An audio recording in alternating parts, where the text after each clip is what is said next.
All right, we are live. Hey, how's it going? Lee Hayward here with the Total Fitness Bodybuilding video chat for Friday, October 24th. And as you're logging into our video chat here today, please let me know if this is coming through loud and clear, if you can hear me and see me, and this is working fine on your end. I would greatly appreciate it. I'm just getting a couple things organized on my end before we dive into our live stream Q&A today. And hopefully I actually have a special guest joining us shortly as well. I have my co-host and good friend Jeff Samatero is planning on dropping by, so hopefully he'll be able to chime into our live stream here as well. But in the meantime, we'll get things kicked off here. Let's see who is joining in. We have Jurban. Welcome to the chat. Glad to have you joining in. Got Lee joining in, saying it's coming through loud and clear. Much appreciated. Thank you. Got Michael joining in. Rock on, brother. Appreciate it.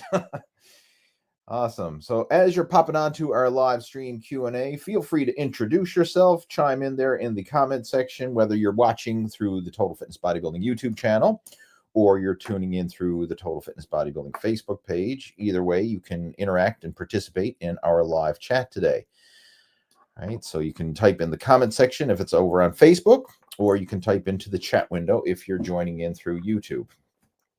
Awesome. Glad to have you joining in. And the way these video chats work is I'm going to be hanging out here for the next hour. Hopefully Jeff will be joining in as well, and we'll be answering questions and topics of discussion that you have related to health and fitness, building muscle, losing fat, any specific challenges you may be dealing with when it comes to your workouts, your nutrition, anything along those lines. Feel free to type those questions and topics of discussion into our chat window, and I'll do the best I can to help you out over the course of our video chat. Right? All right, who else? I think we have a guest joining us. Hang on there now. Test. Hey, Jeff, can you hear us? I can hear you. Hello. Good. All right. I'm going to crank up my audio here on my end so I can hear you better. Test. You can hear me good? I can, yes. Awesome. Good. You're coming through loud and clear on my end, and hopefully Jeff is coming through loud and clear on the other side of the screen for everyone watching in. Nice to chat with you. It's been a little while since we've had a chat, but how are things going out west, out in California these days? How are you doing? Things are great. 75 degrees and sunny every single day. I can't complain. 75 and sunny. Nice. Mm-hmm. Yep, yeah. Rain and cold. Oh no. Already? Well, no snow, but it's been rain and cold. In fact, we had some crazy rain overnight and early this morning. So much so that Harvey's school flooded today, so he had a day off school. I guess the water backed up in the sewage and stuff, so the water actually started to come up through the drainage and stuff in the school. So not good. No, it's not good, but he's happy because he got a day off school. Right? Sure, yeah. This past week it rained on Tuesday for like the first time in like 4 or 5 months. Like just wild. And yeah, and it's crazy because nobody in Southern California knows how to drive when it rains. So like, schools closed down and everything. And really? It's just it rained from like 7 a.m. till like noon. Okay. So like not even all day. No. But the mass panic, it's just crazy. So me coming from New England, I'm just like, what's the problem? Yeah, what's the problem? It's it's crazy. But anyway, man, I'm glad to have you joining in. And I know I see a lot of your drumming videos that you post up on Instagram and stuff like that. So are you getting some more gigs these days? Seems to be. I am, yeah. No, I'm playing quite a bit. So it's it is starting to accumulate. And trying to play as much as I can. Best form of cardio there is drumming. Yeah, especially when you're doing it for a prolonged period of time. Absolutely. It's a lot of focus there. Yeah. But again, man, So let's just see, who do we have popping onto our live chat here today? We got several people tuning in. As you're popping onto the live stream, folks, please feel free to introduce yourself. And if you do have any questions or topics of discussion that you would like to ask myself or Jeff, feel free to post those into the chat window. And if you're over on Facebook, you can post it into the comment section that's below the video. So wherever you're tuning in from, YouTube or Facebook, you can still interact and participate. All right, so let's just scroll back up here. We have, who else? We've got Baby Boomer Fitness joining in. Welcome. Glad to have you joining in. Michael says he's tuning in through Facebook, and we can tell that through the icon with your profile there, but glad to have you joining in. What else we got there? Another Mike joining us as well. And let's see. Okay, we have a question first question of the day from Danny. Do you think it's possible to analyze training so much that it kills passion? That's an interesting question. It's kind of like the over analyze, what's it they call it, the paralysis by analysis type of thing. I believe so. I think that could apply to a lot of things, not just exercise and training in the gym, but yeah, I definitely think you can over analyze something to the point where it takes the fun out of it. Can you relate to that, Jeff? In Sure. this over complicating it, making mountains out of molehills, overthinking stuff to the point where it's not fun anymore. Yeah. Oh, yeah. Totally. Yeah. Yeah. That whole saying "analysis leads to paralysis" is Yep. it's certainly true. Yeah, and I don't think of just training and fitness too, but just like in all aspects of your life. Yeah, Yeah. like, can you think of a specific time where that might have been the case for you? Have you ever, like, it might have been with regards to workouts or whatever, but feel free to share, or even something outside of working out. Yeah. Yeah. I mean, working out. Certainly. I mean, there were times where I was like so dialed in that I was analyzing things down to the last bit of calorie, and also tracking everything and tracking all my lifts in the gym as well, like what I was lifting, how many reps I was doing, and things like that, and then trying to like do it like 8 to 12 sets per muscle group on every single thing like during the week. And it just like eventually kind of became like an over obsession where it almost felt like it was my full-time job. Hmm. And it definitely, I mean, the I was passionate about it and I was committed to it, and I was doing all the things I think that like I was like that technically looked perfect on paper, but it became exhausting and depleting over time. And eventually I kind of was just like, well, I can't do this forever. I can't do this for the rest of my life. Yeah. So, and then it brought me back to the thing that, we always talk about, where it's better to be good enough consistently than it is to try to be perfect all the time. Yeah. Absolutely, and that's kind of where I wanted to take this, because I see this same theme pop up, and I'm guilty of it as well. Like, I used to, and I still have to catch myself from time to time, but it used to be really bad. Where if it can't be perfect, then what's the point of doing anything at all? And you start to overanalyze and have these like made up rules in your mind. Like, I used to think, well, if I don't have at least 2 hours to go to the gym, I don't have time to work out. Because a workout has to be this full program, and I have to do this many exercises, this many sets, or if I can't do it perfectly, well, what's the point? Whereas now I give myself permission to take advantage of little blocks of time. And like, prime example, yesterday I was at the gym, I was doing some in-person coaching sessions, and I kind of squeezed in a workout in between my in-person coaching students that I was working with. So like, I got to the gym a bit early and I did like maybe 20 minutes of some strength training exercises. Then first client came in, okay, I had to work out with that person.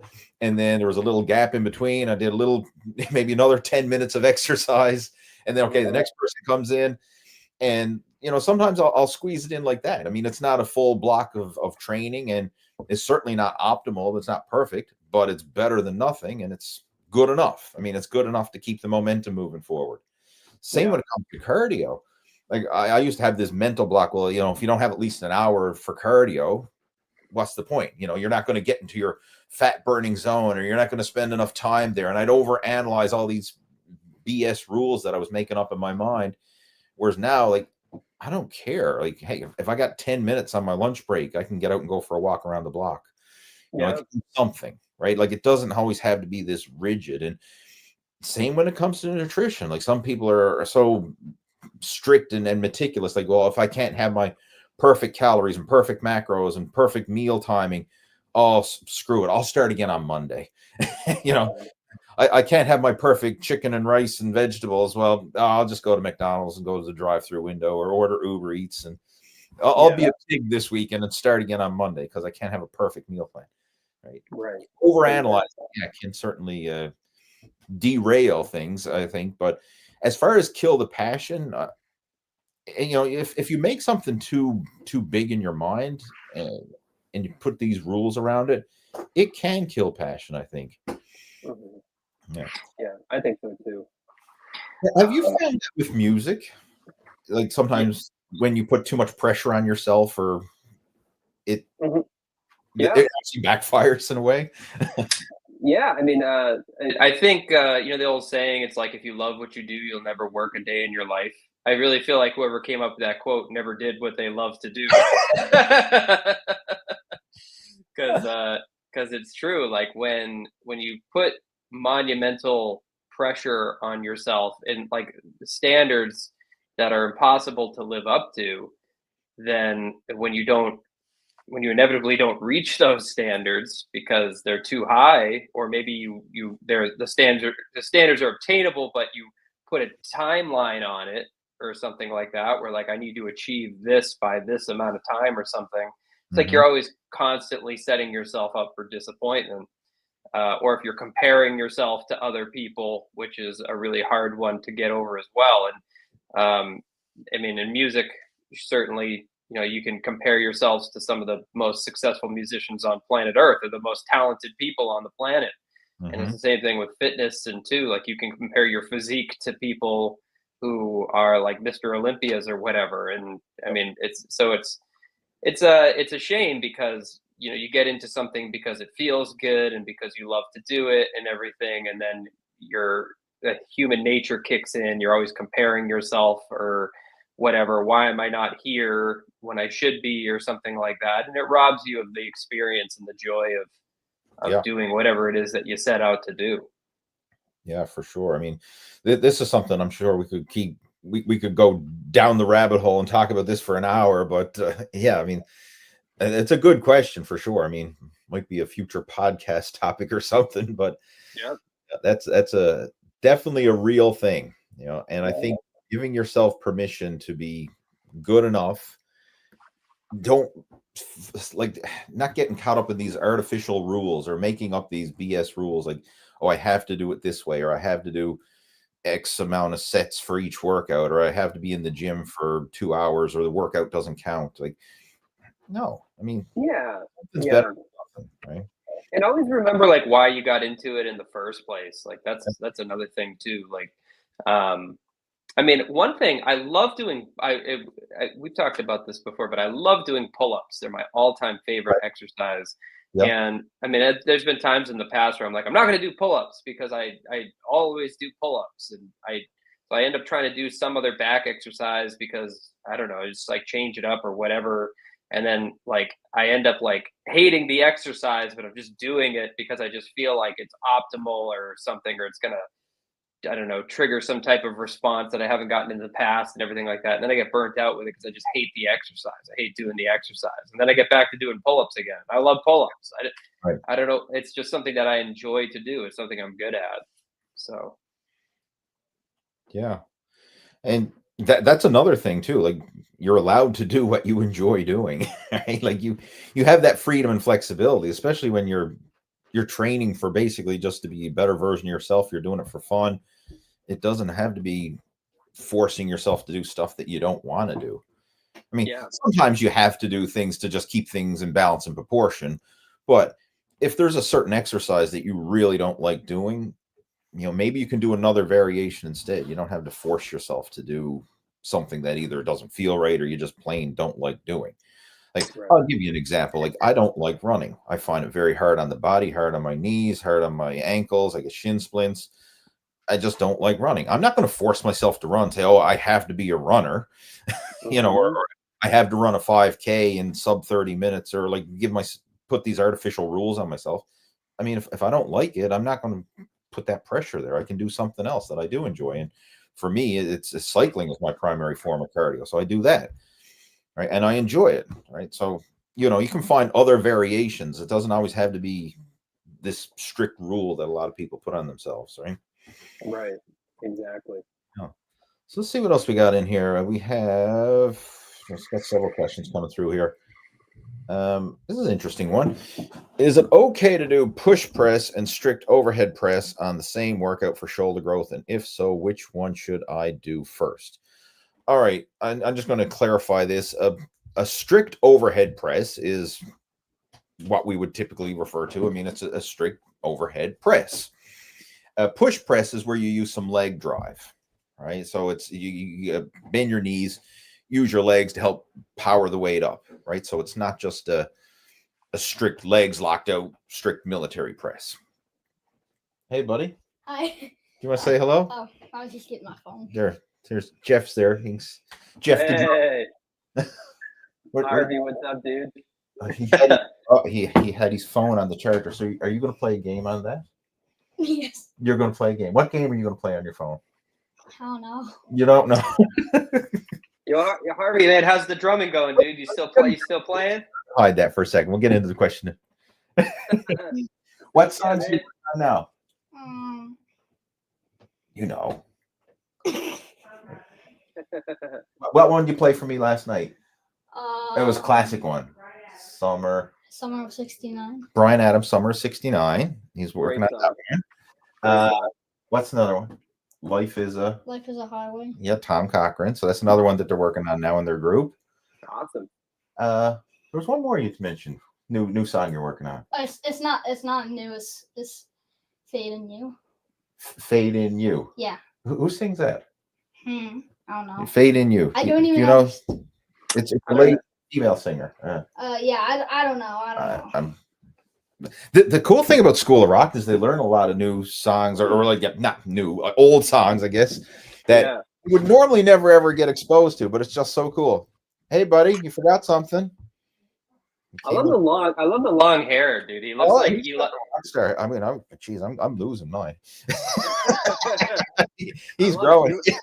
He looks like Elon Rubin. He's the drummer for the Foo Fighters. It used to be the drummer for Nine Inch Nails. You should look him up. He looks just like him. It's killer. Cool. It's an awesome look. Yeah, I wish I could do it because when you play, it's like it's cool with the hair like whipping back and forth and stuff.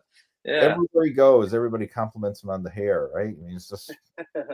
Yeah, mine. I mean, I don't know if it's showing there on camera, but it's getting whiter and falling back further every day. Yeah, I get the white in the beard too. Yeah. And I refuse to dye my hair. I'm not going to fall into that. If I turn white, I turn white. I'm not going to be putting crap. This is a side note. Now I'm going to share this now. My old man, when he's late 30s, he started to go gray, which when I started to see a few grays as well. And he started dyeing his hair, and after a couple weeks, his hair turned green. Now we're talking way back in the 80s or whatever. So whatever hair dye he had available back then, right? But he said after a few weeks of dyeing his hair, it started to turn green. And he was the laughing stock of the office then, going in with green hair. Oh, that's hilarious. Get the punk rock look. Well, I mean, nowadays, that'd be totally acceptable, right? But yeah, totally. Back then it wasn't. It was not intentional green, put it that way. All right, getting back to our Q&A here. We're having a bit of banter today, right? Push press versus strict overhead press. I mean, you can do both. If I was to do this myself, I would probably do the strict overhead press first. And then once you hit failure with that, if you want to grind out a few extra reps, loosen up the form a bit, incorporate a bit of body English, if you will, and power up some push presses. It's kind of the principle is like if you start off with a really strict bicep curl, once you hit failure where you can't do another strict curl, if you want to kind of lean and swing a little to complete a couple additional reps, you can do so. That's one way you can kind of incorporate them both into the same workout. You could start with the strict press and then power up a few push presses to train, a little bit beyond failure. That's one way to go about it. Or if you want, you could even separate them. Like have like, hey, today is going to be the strict press day. Then the next day is going to be the power press day. It's really personal preference. But bottom line, I mean, both exercises are going to build the shoulders. Both have pros and cons, or both have advantages and disadvantages, whatever you want to look at it. It's the only thing I would encourage here is make sure that either way that you're lifting within your means and not getting caught up in ego lifting, because that's where when you lift beyond your means, you're opening up the door for injury, and the risk of injury is not worth whatever potential reward could come. That little bit of extra muscle stimulation from grinding out a max effort set. Yeah, okay, you can say I emptied the tank. I trained to failure, or I trained to failure and beyond. But at what cost? If you end up pulling, straining, tearing something, throwing your back out or whatever, that's not worth the risk of an injury. And a little line, like when I'm training people, especially when I'm working one-on-one, I always tell them, like, stop, keep it below red line. That's our cue. Keep it below red line. So as soon as you start to struggle and your form starts to break down, end the set. It's not worth to try and grind out another rep with poor form. As soon as that weight is not moving smoothly and your form breaks down, we just stop. And I don't care, like, if you hit a personal best, great. If you didn't hit a personal best, who cares? Stop it there. Live to lift another day. And then if you keep that idea in the back of your mind, keep it below red line, live to lift another day. Over time, you are going to get stronger. Over time, you're going to stay injury free and be able to continue making progress. But if you push your limits and beyond, it's only a matter of time before something gives, right? Mm-hmm. I'm speaking from the experience because I had to learn that lesson the hard way, unfortunately. How about you? Like, have you had any really serious injuries or setbacks? From working out? No, I never. I mean, well, I guess the closest thing I ever had was actually doing an overhead press. It was a dumbbell press. Yeah. Yeah, and I had a little little tweak in my right shoulder, and I kept going past the tweak, and which was dumb. And now I still feel it to today. Like, I mean, it's not like debilitating or anything, but like I've noticed that like I'm a side sleeper, and if I sleep on my left side, like my shoulder doesn't fall asleep, and I can fall asleep. But if I try to sleep on my right side, my shoulder like really goes numb, and I can't really feel it. And then another thing is like I've done a lot of like calisthenic exercises in the past where like I'm doing like balancing on like one arm or the other arm, doing like holds and stuff, or like or levers, like things like that. And I can feel it, like my left side is much stronger than my right side. So I mean, it could be an imbalance, but like, well, it is an imbalance, but I really attribute it to that one time where I went in and I worked past failure, and I felt a little tweak, and I kept going. So because it's never been the same since then. It's probably some type of like micro tear or something like that in there. I'm sure as I get older, I'll feel it even more and more and more. Yeah. Yeah. But I mean, that's the closest thing. I've never had like a real like a muscle like tear, like full tear or anything like that. Yeah, it's not worth it for sure. I mean, the risk to reward is not in your favor, in those situations. And that's one of the things. Like, a lot of times people are following like the high intensity training gurus and stuff. And like, I'm a huge fan of Dorian Yates and like the old school guys like that who really made the high intensity training popular. But like, they're suffering from it. I mean, he's had multiple injuries, multiple muscle tears. Like, he can't train the way he used to because of all the injuries he's had. I mean, sure, it worked. I mean, he won the Mr. Olympia, I mean, multiple times, but he's been through the meat grinder and ultimately had to retire because of all those injuries. I mean, if he had of not trained as hard, I mean, I know you can argue it both ways. Well, if he didn't train as hard, would he have built the muscle to become Mr. Olympia? But then if he didn't train as hard, would he have had the injuries? And could he have stayed training longer? You know, so it's 6 of one, half dozen the other. Yeah. Especially from just a practical point of view, a longevity point of view, staying injury free is the most important thing. I mean, we want to be in this for the long haul, not just, you know, go hard, go out with a bang. You know, like it's not worth it. Right. Yeah. Yeah. Yeah. But oh, thanks for sharing that. Got another question here. This is probably similar to one we kind of discussed earlier about where was it there? Overanalyzing things, but this is asking how much does anxiety hurt gains?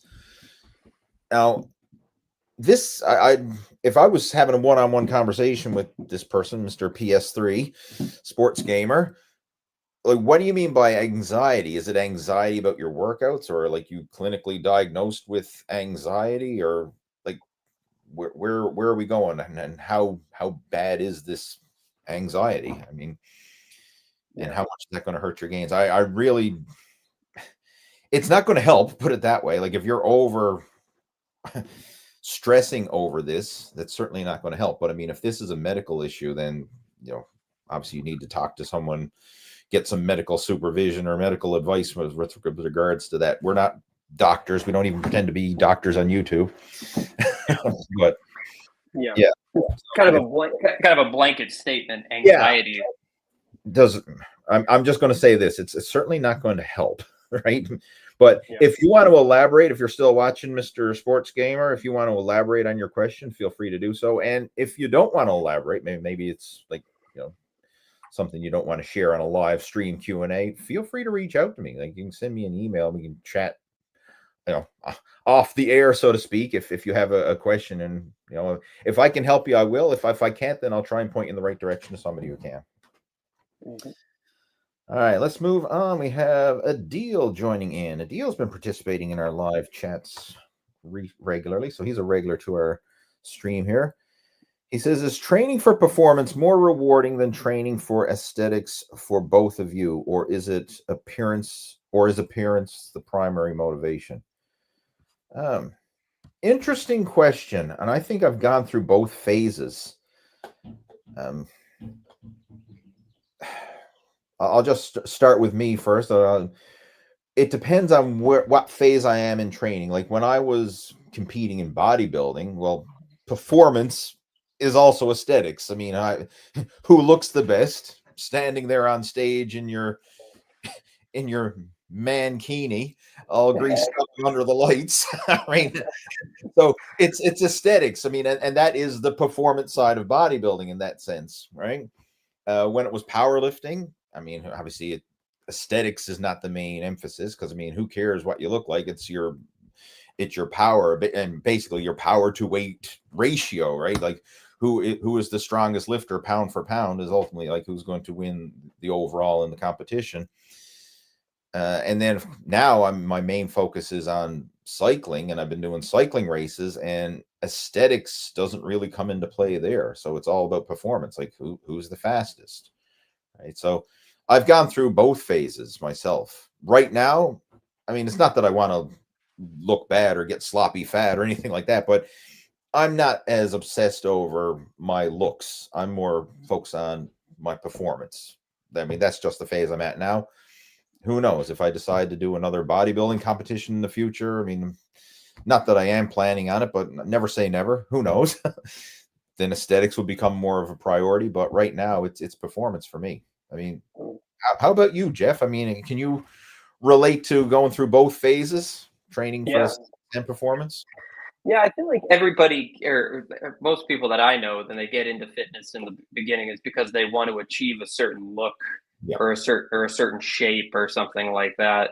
But I feel like that only goes so far. Like, I mean, after a while, like once you achieve the body, right? Like you have like a lean, athletic, muscular look to you and everything. It's like you kind of get over it after a while. It's like, and I know that was the case with me. It was like if I was training for aesthetics or if I was training for a certain shape or something like that, like I was more like, I don't know. I felt like I was more like driven by vanity and everything than I was like just for like the love of working out. And I really fell back in love with working out because working out was getting to be kind of stale for me after a while. Once I started training for calisthenic skills, to me, training for things like that, skills is more motivating to me than going in and like trying to make my chest bigger or something. Like, I mean, I think the aesthetics are a byproduct of training consistently over a long period of time. And in order to train consistently for a long period of time, you need to maintain your high level of interest in what it is that you're doing. And like for me, like just going in and doing the same exercises and just trying to do more reps or trying to increase the weight or something like that, like I didn't feel like I was getting really like better at anything. Like I was just kind of like, I don't know, just like consistently grinding away at the same thing like every day, just trying to irk out like every little bit of progress. Where like skills and stuff, like I mean, I did a couple of years ago, I went on this really long journey where like I wanted to do a muscle up. That was my thing. Like I really, really wanted to do a muscle up. And it took me about a year and a half of training for that specific skill to be able to do a muscle up. And I remember, like, I mean, I was doing exercises that I had never done before, trying to train for that, doing like false grip rows and false grip hangs and stuff, and I built some crazy forearms as the result of training that because that was something that I had never directly hit before was my forearms. My back blew up from doing false grip pull ups and false grip rows and things like that. My chest got a lot bigger because I was training dips a lot for the second part of that. And my core strength too from working with rings. So it was kind of like I was doing it because I wanted to do the muscle up, but as a result of all that different stimulus and all that different kind of training, a lot of my muscles that I hadn't really worked before had also improved as the result of that. So it was a win-win in both regards.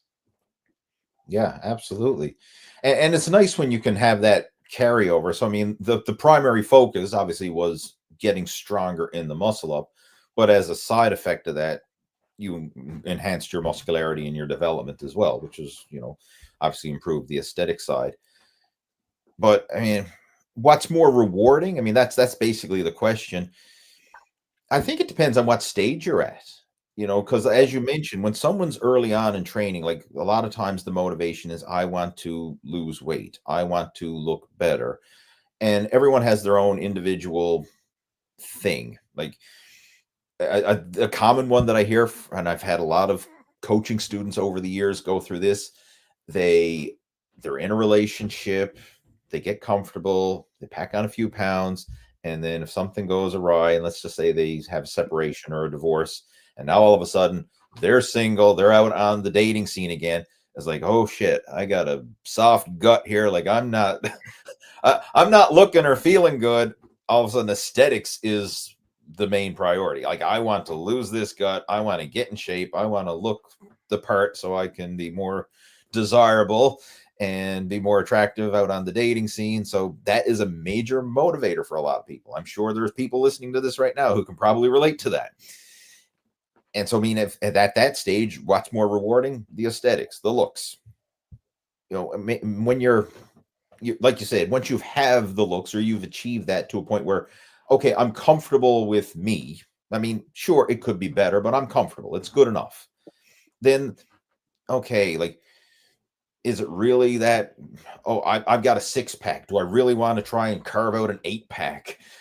You know what I mean? Like, what more advancement is that going to give you, or what more pleasure versus the sacrifice you'd have to make to take it to that next level? Like, okay, I'm 12% body fat. Like, is my life really going to be that much more rewarding at 10% or 9%?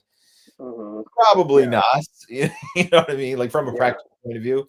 Now, in a bodybuilding or physique competition, yeah, that's going to make a huge difference, right? That could be the difference between winning and losing.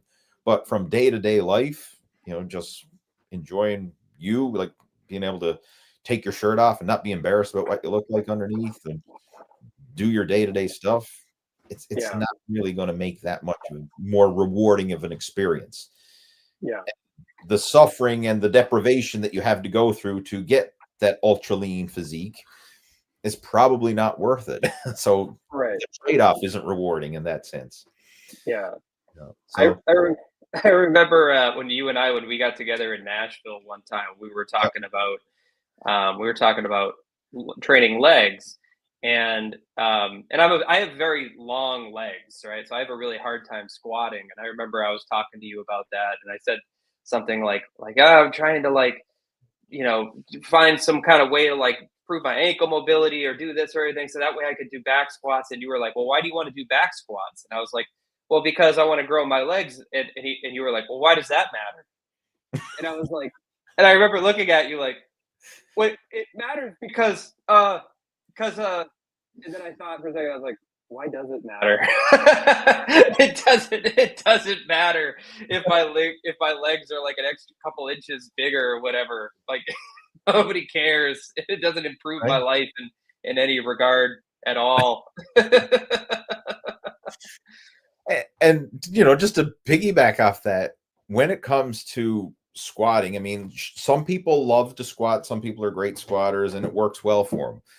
Other people they hate the exercise. It doesn't really work for their physique for whatever reason, their mobility, or and they can do other exercises. Like maybe they'll do like nowadays a lot of gyms have these pendulum squat machines, which make it a lot easier and more natural to go through that squatting motion without placing that stress on the knees or the back. A lot of people use leg press and, of course, leg extension and leg curls and different variations. I mean, you can still train the thighs and build muscular legs without having a barbell on your back, right? Like, it doesn't always have to be the squat. And I can think of, over the years, I've known several bodybuilders who did reasonably well in competition. I mean, I even know of some pros who never ever did barbell back squats or any barbell squats. They use the machines and still built incredible legs with machine exercises. So yeah, like that's where I was coming from with that question. Is like, why do you really want to be a good back squatter? Like, are you planning on doing a powerlifting competition or something where you have to squat? If you don't, and that's not even on the radar as far as like priorities, why do you have to be a great squatter? Yeah. Right? Like, it's like someone coming to me and saying, hey, I want to be a great cyclist. Why? Like, do you even enjoy riding your bike? Like, why do you want to ride your bike for? And say, oh, because it's supposed to be good for you. Like, you can find something else that's good for you that you enjoy. Or if I want to be a great runner, like, well, why? Right? Like, yeah. Right? It's funny how sometimes you just do things because you just assume I don't know that it's like if you're gonna do this, then you have to do this. Like if you're gonna work out and you're gonna be fit, then you have to deadlift and you have to squat or you have to do this or you have to do that, everything. And it's like you never stop and ask yourself why am I doing this? Right? Why am I squatting? Why am I deadlifting? Why am I running? Especially if you hate it. Why are you doing it? That's right. Yeah. A lot of people would just get, caught up in the mainstream, like, oh, everybody else is doing it, so I'm just going to fall in line and do it too. Yeah. Right. You can be your own person here and make your own decisions and decide like what is it that you want to do and what's important to you.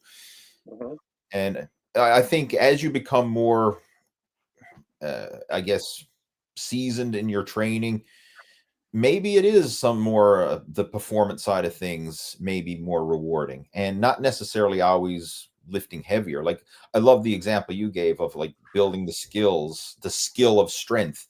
This is something that I've heard from Pavel Tetsuli, basically the godfather of kettlebell training, who basically made this popular in North America. He talks about, building the skill of strength focusing on the technique and the mechanics, and not just simply training to move more weight, but building the skill, right? And like the muscle ups and the different calisthenic exercises, which are very technical and require a lot of body mechanics and agility and mobility and stuff. And just building that skill, it can be very rewarding. Yeah, yeah. And just to talk more about like back like barbell back squats and stuff like that, like after we had that conversation, I totally threw out the idea of doing barbell back squats altogether, and I started doing more like athletic movements with my legs.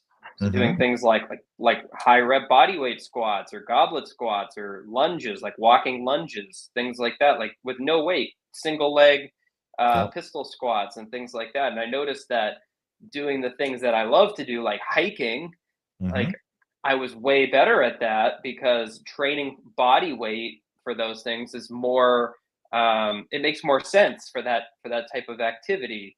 Like, I mean, because you're doing like multiple small little lunges like over and over again for like a long period of time. Whereas, like, how many times in your life are you gonna like realistically gonna have to put 400 pounds on your back, squat down to the floor, and then squat back up? Probably not too many At the times. gym, yeah, virtually non-existent outside Yeah, of a gym setting. Yeah.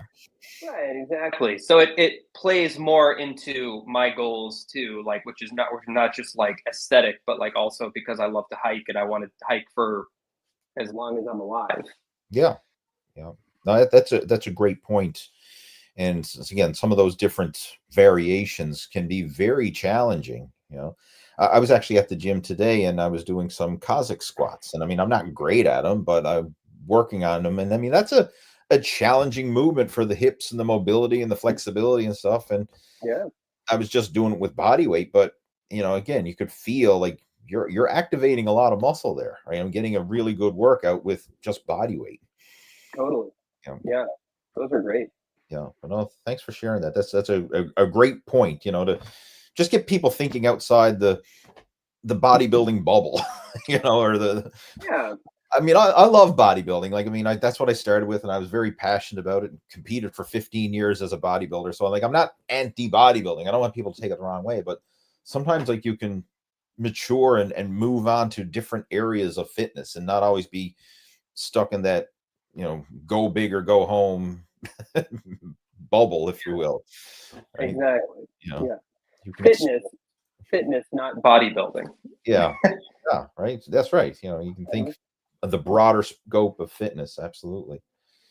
Another question here from Adil. This is another great one. Do you prefer to train solo or with a partner throughout the years? Um, I have done both.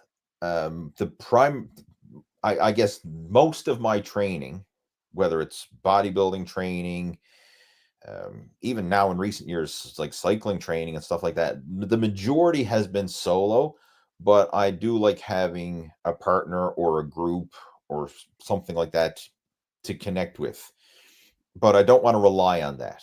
So if that makes sense, like I know some people, they have to have a training partner or they have to be part of like a group class, or in the world of cycling, they be part of the cycling group and they do group rides. And if the group's not riding, then I'm not riding.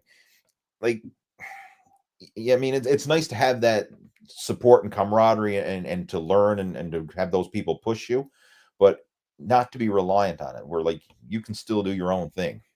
Like that's the way I like to operate. Where I'm gonna do it regardless. If I have someone join me, that's a bonus. That's great, but I'm not relying on someone to show up to the gym or show up for a ride or show up for whatever. Like I can still do it on my own. And I think that's where relying on partners can be counterproductive in a way. Where if you, oh, my training partner can't show up today, so I'm going to skip the day as well. Like, no, right. if the training partner can't show up, well, tough titty for them. You still show up and you do your thing. You do you. Right? Hmm. I mean, how have you done? I think you've done the majority of your training solo, hasn't it? But have you had training partners in the past? Yeah, yeah. Actually, I just trained With my wife earlier today. Her and Okay. I get together, and like, she's my favorite training partner. Honestly, um, I mean, I've trained like with a trainer before, but like just like a friend that like I meet up at the gym. It's like it's too hard with schedules and stuff like that to be to do it consistently. At least in my experience with it, like I've had friends that have wanted to train with me, and then they'll be like our schedules don't line up because of work or family stuff or whatever. But honestly, I love training with my wife. Like I think it brings us closer together, and it keeps her consistent, keeps me consistent, and I do like how when we are training together, like I feel like I waste less time because it's like okay, you go, I go, you go, I go, you go, I go, and instead of it being like okay, I do a set and then I wait a minute, 2 minutes or whatever, and then I go because then I'll end up like scrolling Instagram or something like that in between sets, and then before you know it, it's been 5 minutes or something, and I'm like, oh god, what am I doing? And then my workout ends up being like an hour and a half when it could have been like an hour or 45 minutes or something. Like I'm guilty of that. Like I'm trying to leave my phone in another room now because I don't like because I hate it. Yeah. But yeah, I do like that aspect of training with my wife, the whole you go I go thing. Yeah.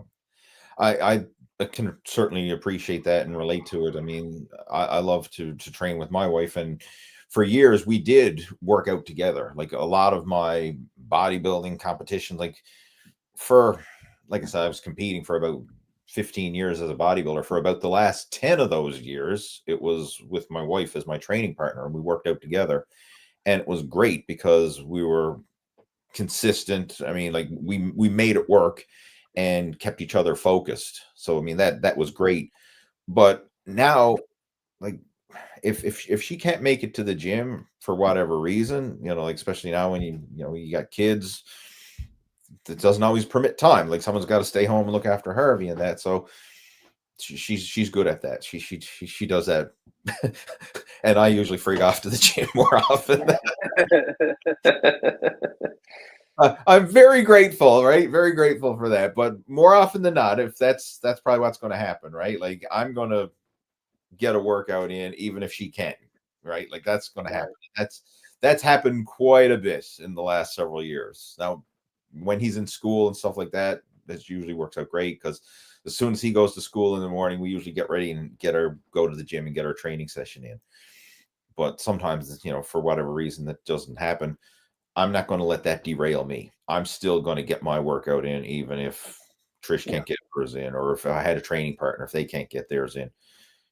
So there's pros and cons. I mean, I do like training with a partner for sure, but I think you have to have it there. Like you're going to do it regardless for yourself and not rely on the partner. That's the big thing. Yeah. Mm-hmm. You have to be self-motivated, bottom line. 100%. See what else we got there. Good morning from Chiang Mai, Thailand. I probably butchered that. Chiang Mai, I guess. Glad to have you in. So good morning over in Thailand. Good morning, Thailand. Love the Ric Flair picture. Oh yeah, right. Let's see.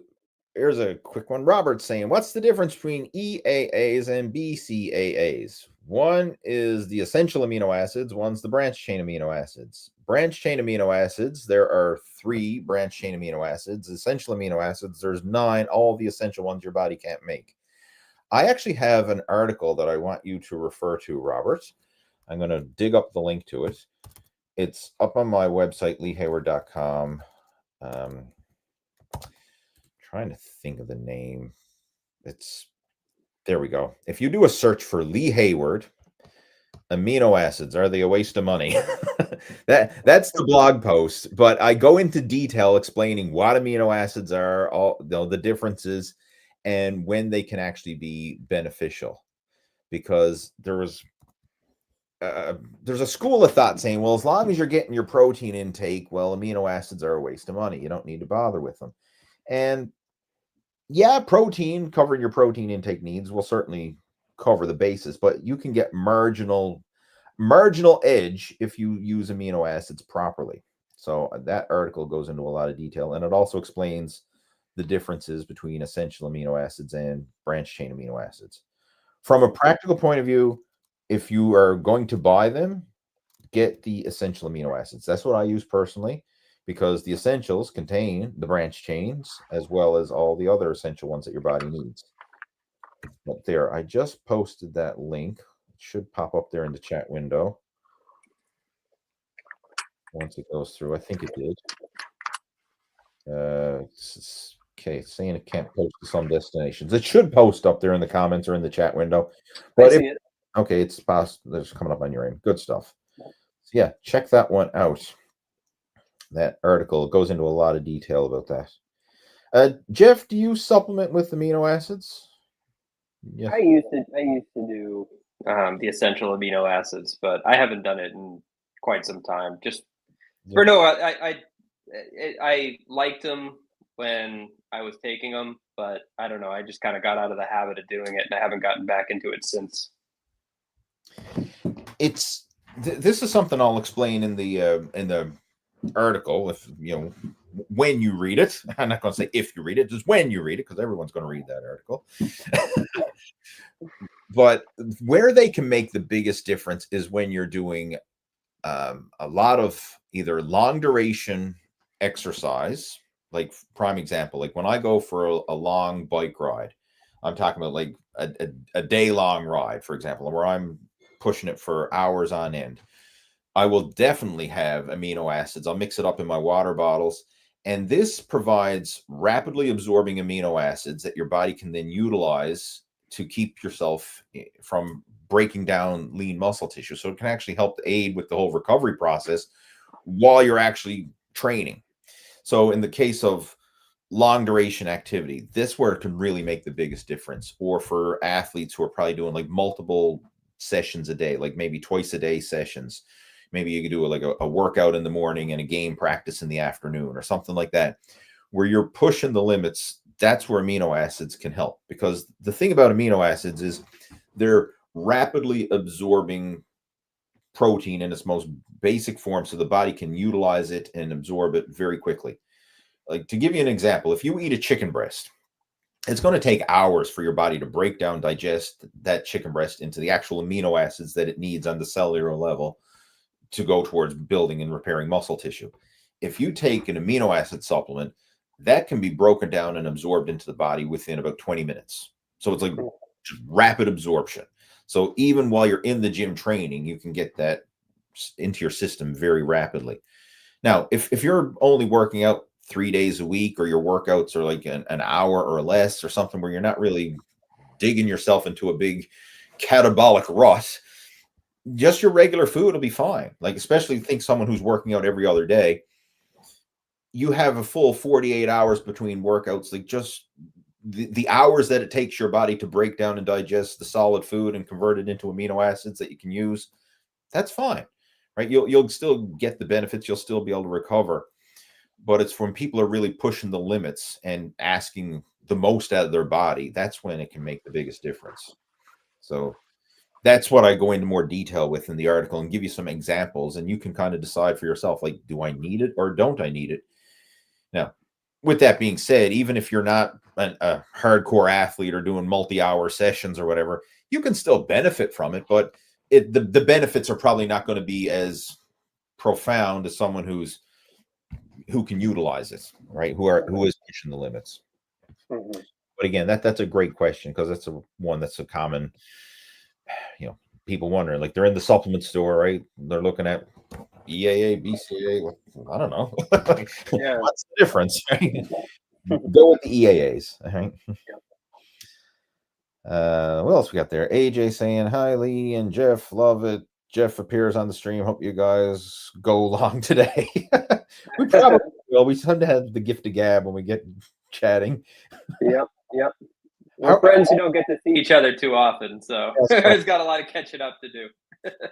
How are you doing for time today, anyway? Just curious. Oh, I'm cool. I got nothing until later. Okay, all right. I know. We'll keep chatting here. See what else we got. Got a question here from Lee Dunnigan saying, "Hey guys, I got into training after watching the Rocky movies in the 80s. On Monday, I fulfill a lifelong dream of flying to Philadelphia to do the Rocky tour and run up the Rocky steps. I can't Nice. wait."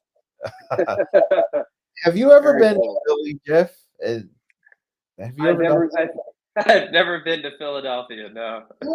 I've never either. But you know what? Who hasn't been inspired by the Rocky movies, right? I mean, like, Right. yeah, Yeah. Yep. Yep. yeah, Yeah. especially like for that era. I mean, it was just bigger than life. I mean, when you watch it now, I mean, it's you can see the cheesiness of it. It's still cool to watch, but like back then, like that was just like mind blown, right? Like Oh yeah. Yeah. it's Yeah, just I still quote those movies all the time, especially Rocky 4, all the Dolph Lundgren quotes oh, in that movie. They're so good. Like, the part where Apollo puts his hands up and he's like, "I will break you." Yeah. Or he looks at me, he's like, "You will lose." yeah. Like, it's just great, like 80s, like just like Oh, action movie like type of things. It's awesome. absolutely.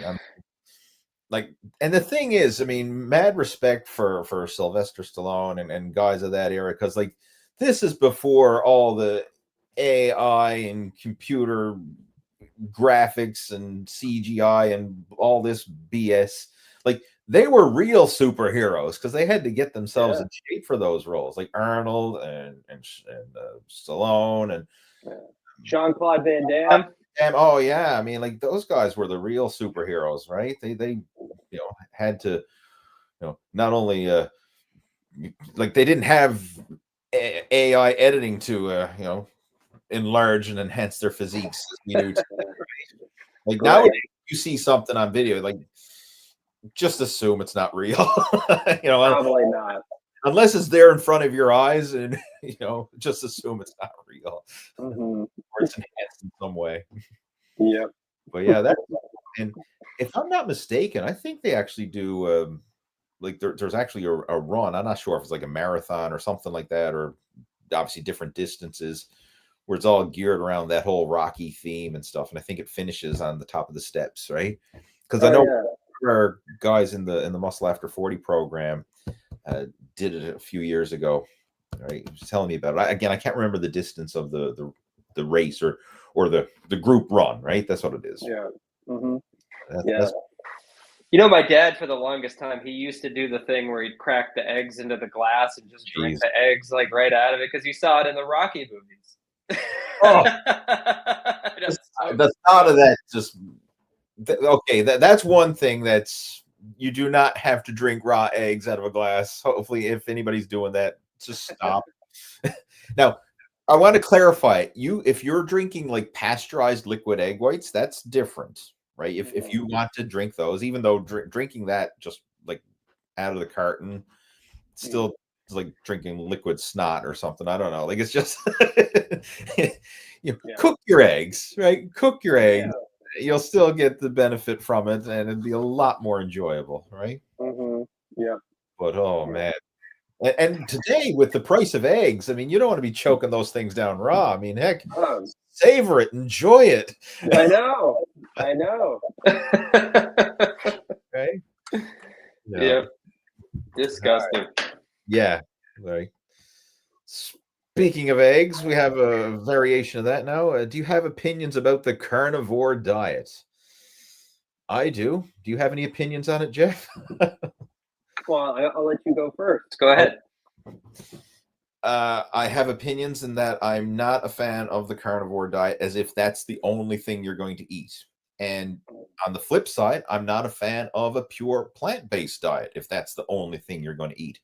I am a fan of eating meat and veggies together. Get the best of both worlds. There are pros, there's advantages to both. Like when you break down animal foods, your meat, your chicken, your fish, your eggs, your dairy, all that stuff, there's a lot of nutrients and protein and vitamins and minerals and stuff that your body needs from animal foods. Same applies with the plant-based foods. There's a lot of enzymes and phytonutrients and fiber and good nourishment from plant-based foods. You want the best of both worlds. Like trying to say that one's better than the other or cut out this, cut out that.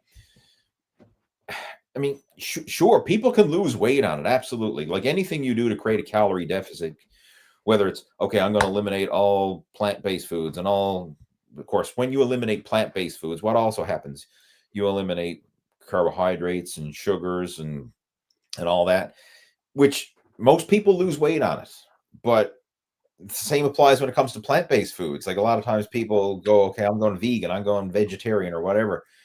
And what does, when you go to one extreme or the other, do you know the thing that they both have in common is it usually eliminates a lot of the processed foods? Because like let's just use pizza for an example, right? You have the cheese and the meat and the bread and all that. So if I'm going carnivore, well, I can't eat pizza anymore because I don't know, the bread and all the whatever toppings go on it, the tomato sauce and stuff like that. I can't eat that because that's not meat. That's plant-based food. So that's off the limits in the carnivore diet. Vice versa, if I'm eating a plant-based diet, I still can't eat pizza because it's got the cheese and the meat toppings and stuff like that. So okay, well, that's off top. That's off limits now. So it cuts out a lot of the junk food that people tend to eat and a lot of the fattening junk food. So that's where a big benefit of these diets, whether it's plant-based or meat-based, it just eliminates a lot of that processed junk food that people tend to resort to. And then they have to be more selective of their foods and tend to eat more natural, unprocessed foods in both cases. Yeah. But I'm not a fan of just going pure carnivore. I mean, yes, it does work. I'm sure if you talk to anybody who's from a weight loss point of view, yeah, you can make it work. But as a long-term sustainable approach, no. Like, can you realistically see yourself going the rest of your life without eating another carbohydrate? Probably not. No. Or eating another, like you're not allowed to have a piece of fruit for the rest of your life, or a slice of bread, or a plate of mom's homemade spaghetti, or like you're not allowed to have that for the rest of your life because I'm carnivore, right? Yeah. It's most people can't stick to a diet for a freaking week, let alone go the rest of their life. So I mean, Yeah. it's a short-term deprivation approach, not a long-term sustainable approach. So I'm not a fan of it. For everybody who succeeds on it, there's 100 or 1,000 more who fail on it, right? So like that, Right. this is something like when you go in on the carnivore communities and you see that, like, sure, there's that 1 in a million. Hey, I'm carnivore. I've been carnivore for 20 years, and hey, it works for me. Okay, that's like saying everybody who starts a business is going to be the next Jeff Bezos, right? Like Yeah. you're the unicorn, right? Right. Right. Yeah. It's not sustainable for most people. That's my point of view on it, right? Yeah. You No, have I agree. I agree. I mean, I think I don't know why people want to suffer so much. Like people, it's like a thing in like the fitness industry. I don't know where it's like no pain, no gain. You gotta suffer it out. Got to do this. Got to do that. Can't eat carbs. Can't eat fat. Can't eat this. Can't eat that. Have to do this. Can't do that. It's like if what if I told you that you could do all those things and do whatever you want, you could still, or not whatever you want, but you could do all those things, you could eat those things, and you could still make an incredible amount of progress. Like, wouldn't you choose that over like restricting yourself forever, like for no other reason than just to like be a badass, I guess? Like, I don't know. But again, if you feel better on carnivore diet or whatever, and it's like works for you and everything, then go for it. But like, and just in my mind, like I don't see why you would do it if you didn't have to. yeah. but that's just my take. Bodybuilding's been like that for forever. Like I remember back in the old days, some of the diets, especially like pre-contest cutting diets that people would follow were ridiculous. Like I'll give you a prime example of the most extreme one that I've ever heard of people doing, and I know a lot of guys did it. The fish and water diet. Like that was it. I'm eating fish and I'm drinking water. So breakfast, fish and water. Lunch, fish and water. Dinner, fish and water. And do that for 12 weeks. Like eat nothing but fish and drink water. I mean, Sure. I mean, you're going to create a calorie deficit. Your body is going to burn fat. I mean, it's hard to overeat if that's all you're eating, fish and water. And we're not talking like deep fried fish and batter and all. Like we're just talking plain old, you know, fish with. I mean, sure, you might put some salt and pepper on it or something like that, but it's not. It's not the yummy fish, that you're getting. Yeah, Right? yeah. Pan fried Fish. Yeah, we're not Yeah. getting deep fried, battered, and greasy, goodness here. We're talking just plain old fish, fried or boiled or baked or whatever, right? Mhm. But Sounds people would do that, or just going on different crazy diets. Like for me, it was like just chicken and vegetables. That was kind of like the foundation, like the chicken and broccoli diet. I mean, I did that, right? chicken, And broccoli, and rice. Yeah. yeah, I mean, and when it was really trying to pull out all the stops, I'd cut out the rice and it would just be the chicken and the broccoli, right? Going Mhm. back to work. Yeah. It does work, but the thing is it doesn't have to be that crazy. Like you can have a well-balanced eating plan and still make it work. And the thing is make it work over the long term, not just suffer it out for the short term. Because when it comes to fitness and fat loss, like a lot of people think, well, I got to get in shape now, right? Like for whatever reason, they put these unrealistic deadlines and pressure. Like I can go years neglecting my health and fitness, but once I start that diet, I got to lose weight as fast as possible, like right now.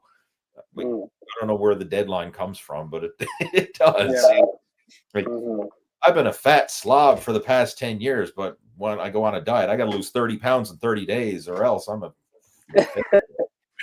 like, what's the rush? Right? Yeah. Yeah. Totally. Yeah. So, right. Going the more sustainable route, sure, it's probably not going to be lose 30 pounds in 30 days, but it's something that you could actually enjoy. And, you lose that 30 pounds over the course of 6 months, right? And then you keep it off and you enjoy the process. Mhm. Does this lose it? I hate this. I can't stand it. And then you go off the rails, binge eat, regain it all back again, along with a few pounds more, the whole yo-yo diet syndrome all over again. Yeah.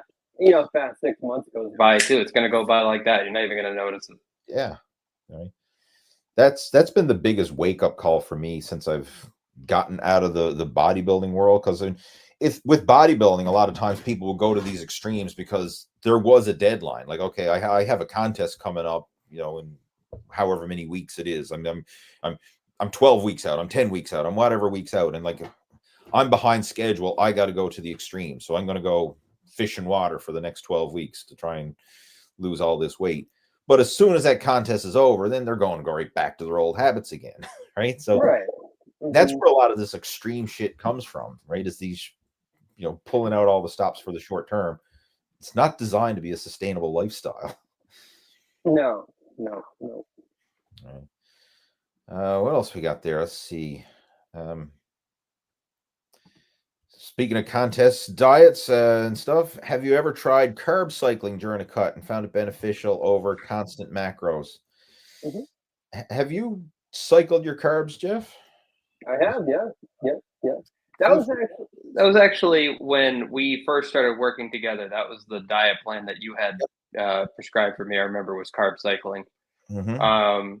Yeah, I mean, I liked it. Um, I liked it in a sense that like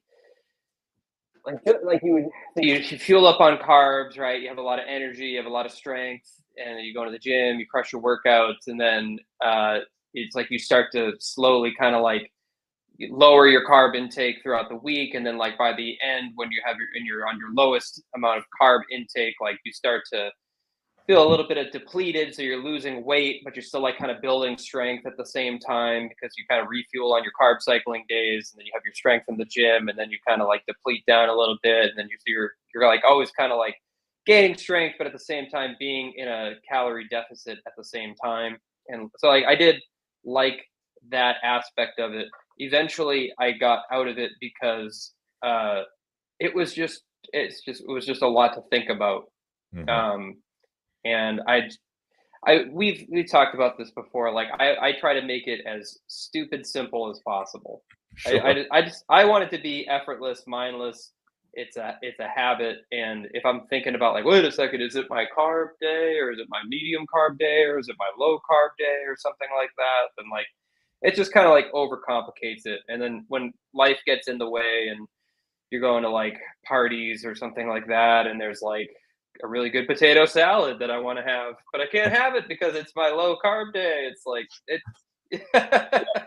So it just I mean, it was good for what it for when it was and what it was, but it's probably what we're just talking about. Probably not sustainable long term.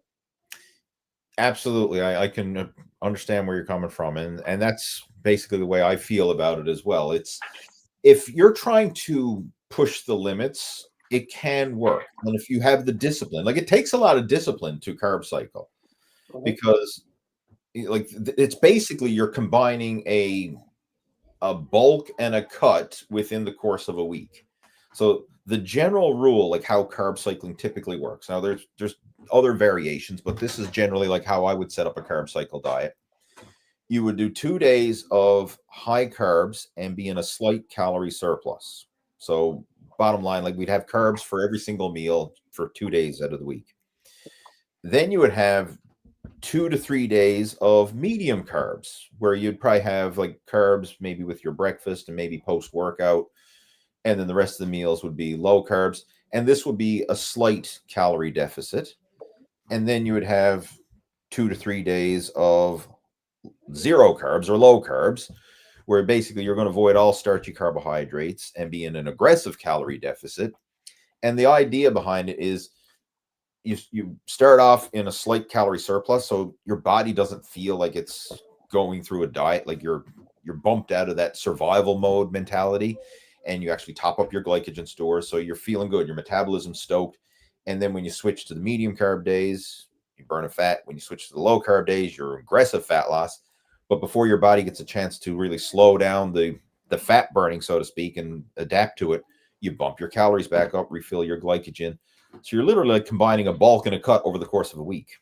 Right? And it can help to maximize your metabolism and to keep that fat burning furnace going, if you will. Like you're elevating your hormones and you're not really slowing down your metabolic rate. But it takes a lot of discipline. Like a lot of people, they're very haphazard with their diets. Like they can't, as you mentioned, like you can't just willy-nilly eat whatever you want whenever you want, because it's going to throw off the cycle. Like if you on your low carb day then say, oh well, we're going to go out for pizza tonight, that ain't a low carb day anymore. You just like threw a wrench into the whole cycle, right? Yeah. So it takes a bit more discipline, but it can work. And where it would work is for people who are really motivated and are willing to put in that extra discipline and work. Like a pre-contest bodybuilder, absolutely, because most bodybuilders, when they got the blinders on and they're in contest prep mode, they'll do what it takes. They'll suffer it out in the short term because they know it's only short term, and there's a lot of pressure with a contest. Like there's a reason why bodybuilders get in such good shape for contests, because it's like the perfect storm of a goal. And it's because it's very specific, it's very measurable. Like there's a lot of pressure on the line, there's a lot of motivation, because you don't want to show up out of shape and make a fool out of yourself on stage in front of a panel of judges, an auditorium of spectators, your fellow competitors. Like you have all the elements working for you to push you, to make you stay on track. Because if you show up out of shape, you're going to be embarrassed, right? You're going to be letting yourself down, and everybody's going to be able to see it on stage, right? Like you're making a public spectacle of yourself. Whereas if you're just dieting for yourself and there's really no pressure or no deadline, if you cheat on your diet or you don't hit your goal, who cares? Right? Like for the most part, like you're not going to be, hey, strip down and get on stage under these bright lights and we're going to analyze your body and critique it. Like, most people don't experience that kind of pressure, right? So there's a reason why bodybuilders get in the shape they do, and this type of approach can work in that scenario to amplify the results. I mean, I've utilized it for a lot of my competitions, different variations of carb cycling, but that one, the base one that I just shared, is the main one that I would utilize. And then if that started to plateau, then we would go to a bit more of an extreme version of it. But it can work, but you have to ask yourself, like, do you have the discipline to follow it? And if you do and you can for the short term, go for it. But if you know deep down that you're the type of person who struggles, struggles with motivation, struggles with willpower, and when are offered food and drink from family and friends, you tend to give in to those cravings. This is probably not the diet for you, right? Yep. Yeah, but it's a great question for sure, right?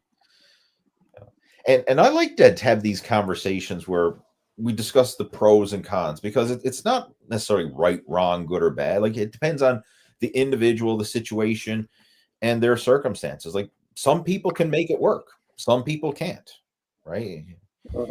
It's even like with the different diets, like some people can make a low carb diet work, or some people can make a plant-based diet work. But I'm looking at, like, overall, most people need something that is sustainable and flexible for the pressure and the situations of real life, right? Exactly. Try to cover all bases here. Here's a great question. I want to just throw this one out there. Do you think stretching has benefits, or it's never necessary? I'm a big advocate of stretching. How about you, Jeff? Yeah. Yeah. No, huge. Yeah, huge advocate. Yeah. I learned the benefits of stretching early in my fitness journey, because before I got involved with serious weight training and bodybuilding and all that, I started off with martial arts. And with martial arts, we really emphasized flexibility work. Like, I was doing kung fu. That's what I started off with. And of course, there's a lot of, focusing on high kicks and things like that. So the traditional stretching exercises, like the big goal, like everybody wanted to be able to do, like, the side splits and the front splits. And I worked up to doing that. I mean, when I was in my teenage years, after 5 years of martial arts training, I built up to doing the full front and side splits. I wish I had took pictures of it, because this was back in the day before cell phones and digital cameras and all that kind of stuff, where we took pictures of everything. Because I don't have any pictures of it, but I did do it. I have to take my word for it, right? But that was a big goal of mine. Like, of course, you mentioned, like, Jean-Claude Van Damme, and he doing these classic splits and stuff. I mean, Yeah. that was the motivation. So, like, from the get-go, I really emphasized stretching. And even though I'm not pushing the extremes of stretching, like, I'm not worried about if I can do the splits anymore, I still have that foundation where I realize the importance of it, and I do incorporate stretching with pretty much all my workouts. So Yeah. that's my cool down. After every workout now, I take 5 to 10 minutes, depending on how much time I have. If I have more time, it's going to be 10 plus minutes. If I'm pressed for time, it's going to be like a little 5 minute, but I always stretch afterwards, stretch out the muscles that I trained. And that's my default cool down after a workout. How do you go about it? Do you have a routine or something that you incorporate? Yeah. Yeah, I do. I do something similar. Like, what I do is, I'll do strength training one day, and then I'll do cardio the next day. And on my cardio days, is when I do a lot of stretching afterwards, because that's when you're like, you got the blood flowing, you got circulation, your muscles are all warmed up and everything like that. That's a great time to stretch after doing like a long cycle ride or something like that. So I like to do a lot of active stretching, instead of like passive stretching where you're just kind of like holding something and just statically just kind of like staying there. Like, I like stretching with weights. So, like, I do like Jefferson curls, which are great with like really, really low weighted dumbbells or kettlebells, things like that. Like the the door stretch, the door stretch where you have like it's like a hip flexor stretch that Mm-hmm. you do. Yeah, I like that one a lot. I'll do that holding a kettlebell like over my head while I'm doing it. Yeah. Yeah, I really like that one a lot too. So, or Cossack squats too. Like, you were just talking about Cossack squats earlier. Like, if you do Cossack squats with a kettlebell or with dumbbells or something like that, you can get a killer stretch in your abductors that are great. Um, and pigeon stretches, like a lot of yoga type of stretches are great. I like to do those. Anything that involves like the hip flexor from doing like a lot of sitting, anything with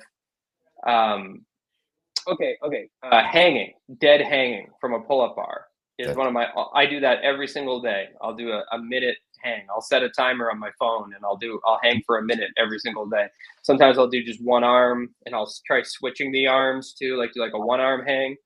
But tell you that's a crazy good stretch for your lower back, for your lats, for your upper back, for your shoulders, for your neck.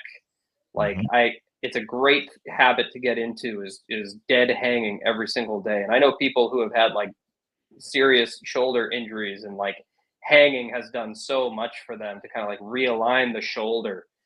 Yeah. So yeah, no, I stretch all the time. um I think it's like if you're doing a lot of like lifting weights and stuff, you're doing a lot of shortening of the muscle. And I Right. feel like you need to have a counter to that, which is lengthening the muscle, which is stretching. Absolutely. No, I'm totally agree. I mean, that's I do a lot of those similar stretches, like the hanging and stuff like that. That's part of my routine for sure. Um, one thing I would recommend if someone's like, okay, stretching is good for you, how do I get started? If your gym or in somewhere in your local area offers like beginner yoga classes, take advantage. Like sign up for a bunch of sessions, just get someone to teach you. Like yoga is so underrated, and it will really teach you a lot of stretching and mobility moves. Um, Mhm. like so I know a lot of places offer like maybe you have some group sessions at your local gym, or maybe the community center or wherever. I know there's a community center just up the road from us. I just seen they have their sign out, hey, now offering yoga classes, right? So that's why I'm thinking about this. That would be a great place to start.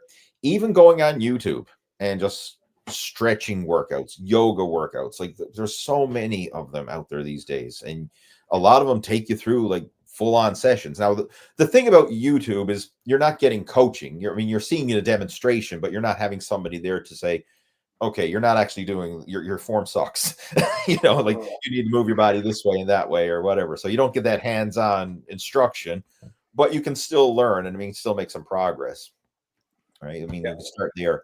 But if you can get some one-on-one coaching, whether it's like through a group class or whatever, take advantage of it. Even if you just say, I'm just going to sign up for, a dozen sessions or something like that, just to kind of lay that foundation, then carry on your own. It's worth it, right? You'll get a Yeah. lot of benefit from it. Totally. Yeah. Yeah. Yoga will change Your your life. life, it really will. It's powerful, and it's one of those things. Like a lot of people think, oh, yoga, that sounds like that's for sissies or whatever. It's not. It's not a sissy workout at all. Like I've seen a lot of big burly men try and hold a yoga pose and topple over, because Mhm. they don't have the stability or the balance or the mobility. Okay, yeah, I can squat, 300 or 400 pounds on my back, but I can't hold like a warrior pose without Right. toppling over. Right? I've seen that happen. Right? It's working. It's working muscles that you normally don't work in ways that you normally don't work them. Right? Mhm. And it also teaches you how to be comfortable being uncomfortable. I know that Yeah. sounds like an oxymoron, but to relax under tension. So from a stress relief, anxiety point of view, I know we were talking about that earlier. Training like yoga and being comfortable under stressful situations for a prolonged period of time, and just being able to sit with that discomfort and Yeah. be okay with it. It's such a powerful skill, right? It really is. Totally. Totally. And that's why I try to do. Like weighted stretching too, because like I try to build strength in those long elongated like ranges of motion there as well. Like I used to think stretching was just like pulling yourself into something and then just like holding it there for like a super long time. But you really want to build strength and let your nervous system kind of relax into those. So like by doing yoga, you're holding these poses, your muscles are active, they're Mhm. working like Yeah, crazy. So it's a great way to build flexibility and mobility. yeah, no, for sure. It's one of those underrated aspects of fitness. You know. Mhm. Here's a good question too. Next one came through here is from Reg. How can I continue to train with a rotator cuff injury? Shoulders slash rotator cuff injuries are one of the more common ones. I've had some strains with my rotator cuff. Luckily, like I've never fully torn it or did some serious damage, but I've certainly strained it, usually from heavy bench pressing or some Mhm. sort of heavy pressing moves like shoulder press, bench press, along those lines. That's where I've messed up my shoulders the most. But again, thankfully, never ever had a serious tear, just minor setbacks. But the key with this is, and this would apply with any injury, is focus on what you can do, not getting discouraged by what you can't do. So, okay, maybe shoulders and chest and things like that are out of the question or greatly minimized, but you could probably still do some lower body work. You can probably still do some core work. You can probably still do cardio. Maybe you can still do some arm training depending on how it impacts your shoulder. I mean, maybe you can still even do some back work like rowing and pulling. Obviously, lifting lighter weights and thinking of active recovery, not pushing the limits here. But you might be able to work around it. Now, again, it depends on the degree of injury here, but that's the way I always approach any injury that I have. Is like, okay, this is just because this area is not feeling good doesn't mean I have to stop, right? Doesn't mean order pizza, let's watch Netflix and drink beer until this injury goes away. Right? I work around it. Prime example, I give you another great one. Like I remember a few years back, my wife, she broke her wrist. And okay, she can't train upper body, well, at least with that arm, but she still went to the gym and still stuck to her schedule. Like she did lower body, she did abs, she did cardio. I mean, any like even certain exercises that didn't involve the wrist, like the butterfly pec deck machine, like her arm was in a cast, she could still do that. Certain exercises that had like pads where you extend your arms or without actually having to grip, she was doing some of those. Like she did what she could do and not getting obsessed over, oh, I can't grab barbells and dumbbells, I can't work out. Right. Focus on what you can do. I mean, have you ever worked around an injury? Like how have you done it? Yeah. Well, so my wife, she's a similar thing with my wife. She tore her Achilles tendon a couple of years ago, Yes. and Yep. yeah, and she got these like tiny, like the tiny weights. They're like in the blue. They're like in different colors, like the 3 pound weights and the 5 pounds. Like she got those, and I remember her sitting in bed. Her foot was all up in a cast and everything, and she couldn't get out of bed. And she's in there doing curls with like these little tiny weights and stuff. Yeah. Yeah, and she's doing shoulder rotations and stuff, and she's doing overhead pressing, and like she's doing it from the bed. Right. Yeah. So yeah. Great So example. again, yeah, getting around like doing focusing on what you can do and what you can't do, and then another thing too is like if you're rehabbing something, start with just like really light body weight stuff or really lightweight, Like and like yeah. yeah, and build yourself up like that. But maybe hanging from a pull-up bar would be a good thing too for somebody who has like a rotator cuff injury, something for the shoulder. I don't know. What do you think?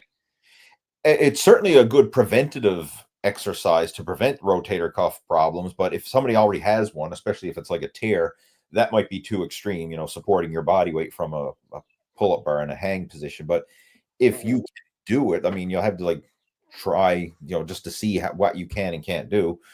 But if that is possible without causing pain or discomfort, then absolutely it would be a good exercise to to strengthen the shoulders and to increase the mobility of the shoulders as well. The general rule of thumb when it comes to injury rehab is to work within your pain threshold. So like start off light, do some gentle movement, and then just gradually dial it up, bit by bit until it starts, you get those signals like, oh, this hurts. And as soon as you get that sensation of this hurts, this doesn't feel good, all right, stop, dial it back down. And like I've torn my biceps before. Like that was a big one that I had. I started curling the 2 pound pink dumbbells at the gym, like with a torn bicep. That's what I was going through the motions with. And then gradually work up to the 5 pound dumbbell, right? And then build it up. And like you can do stuff like that, like just gradually build it up, baby weights. And sure, it feels like it's a waste of time or whatever, but you're not trying to stimulate muscle growth. You're just trying to increase blood flow and circulation and to work that damaged area, to break up the scar tissue and to help to aid with the healing process. Yeah. So, I would, literally, like if I had a shoulder injury, like I would probably see if I could do like even just some body weight stuff, rotator cuff rotations and shoulder presses with your arms. Can I do that? if I can, I would do that. Can I do it with, with a 2-pound weight, right? Go with that. Mhm. Or even holding a water bottle or something like that, just some sort of resistance, Right. you know. And this is where you see, like, in a lot of physio and rehab centers, like, they do things with, like, the resistance bands and stuff. Like, they'll get really light resistance tubing just so they have some resistance there. But it's not like max effort, lifting heavy weight or anything. It's just placing some gentle stress on that area to help to aid with the recovery and to break up the scar tissue and gradually build it up over time. And Right. uh, another thing I'm going to touch on here, it's kind of a gray area, but I know some people who have had success with it, is peptides, especially one you've probably seen before, BPC-157. Have you seen that advertised, Jeff, in your social media? No, I haven't. It's a peptide that's supposed to help with the healing process. Now, I've never used it personally, but I know, like, there's several of my coaching students who have used it, and one guy in particular used it to rehab a shoulder injury, and, like, literally within a month, he said, my pain totally gone, able to train normally again. Like, it's kind of like, there's some really good feedback on it, right? I mean, if you just do your own Google search or YouTube search, like, there's a gazillion videos and posts and stuff about it, but there is some promise to it, right? I mean, it has a lot of health and healing benefits. So it might be something worth looking into. Again, it's one of those gray area, because it's labeled as, this is a research chemical not meant for human consumption. Right? So that's how they get around it. Again, because of that, you want to be very careful. Like, you want, if someone was to actually get this, you want to make sure that you're getting it from a reputable source and all that. And Right. again, I don't carry it, I don't sell it, I never even used it myself. I'm just sharing what I've heard from some other people who have had success with it. So again, this is very gray area, information purposes only, but it's something that might be worth looking into if you do have an injury that you want some assistance with healing. It's worth looking at. In the bodybuilding world and stuff like that, where injuries are common, it is a common thing for a lot of people to use this now, right? To add to their pharmaceutical stack, if you will. Yeah. Right? It's just another one, right? To add to an extended list of supplements, right? But it's something to consider, right? If I had an injury that was nagging and lagging, and I wanted help healing it, I would certainly consider it. Put it that way. Yeah. We're probably going to get ready to close this up shortly, but there is still some other questions coming through here. Let's see what else we got here. Is there such a thing as a perfect split? No. I got one. Jean-Claude Van Damme split was the perfect split. And the Lee Hayward split that we never got to see. That's right. Yeah, there you go. I think he's referring to maybe a training split, but I know where you're. Oh. I don't know. Maybe he is referring to, Jean-Claude Van Damme split. And yeah, if that's the one you're looking at, yeah, that's the perfect split. That one was pretty good. I think he's probably referring to a training split. That's the way I read it anyway. Is there a perfect training split? No, right? Because everyone's unique. Everyone's got their own goals and situation and schedule. Trying to say, like, everybody got to do a bro split, or everybody got to do a push-pull leg split, or upper-lower split. Like, no, there is no perfect split, right? It depends on you, your situation, your schedule, what it is you're training for, and your age and your recovery, because that's something that's going to change as well. Like, if you're in your 20s, full of piss and vinegar, and got time and energy and recovery and youth on your side, it's going to be totally different than someone who's like a 50-year-old office worker who's got full-time job and family and responsibilities and declining testosterone and elevated cholesterol and 50 pounds of excess weight around the middle. Like, two totally different scenarios. So trying to say, hey, the overweight 50-year-old office worker should train like a 20-year-old athlete because there's a perfect split out there. No, it doesn't work that way. It's what's right for you at this stage of the game, for your goals, your situation. That's why there's perfect. The perfect split is the one that you enjoy, that you can do long term. Yep. Here's an interesting one. How do you know when you're improving your body versus just maintaining your comfort zone in disguise? Improving your body versus maintaining your comfort zone in disguise. And you know what? There's really nothing wrong with maintaining. Like I know a lot of people who go to the gym, especially like some of the older regulars. Like you go in same time every day, they show up at the gym just like clockwork, right? They're in there, they do their routine. They're basically maintaining, but it's become a habit, like half healthy habit, half social life, because they chat and interact with other people at the gym. It's certainly a better habit than like hanging out at the pub or something like that, like, hey, I'm gonna go hang out at the gym. So yeah, they're probably maintaining versus gaining or progressing, but hey, I mean, they're still reaping the health benefits. They're still keeping their body in good shape and mobility, right? So I mean, it's not necessarily a bad thing, but how do you know? I guess your performance, like that's how you would know. Like, are you getting stronger? Are you seeing some sort of measurable progress in the areas that you're trying to see progress in?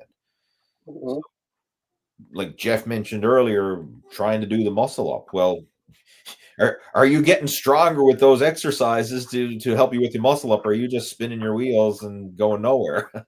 Right. That's how you would tell. You have to look at your actual performance. That's how you would know if you're improving. Because if you're not seeing progress in terms of your strength, your mobility, your endurance, your stamina, like whatever it is that you're training for, if there's no progress or there's a slow decline, then you're probably in that maintenance comfort zone area. Yeah. I mean, If you really want to know, track your lifts, track your reps, track the weight that you lifted, put it in, like take a notebook and write everything down, right? To go to the gym and see if you can increase either the weight or the reps or improve your form or something. Like find a way to get better at what it is that you're doing. If you can do that, then you're improving. Yeah. I mean, that's the ultimate thing. I mean, there has to be progression.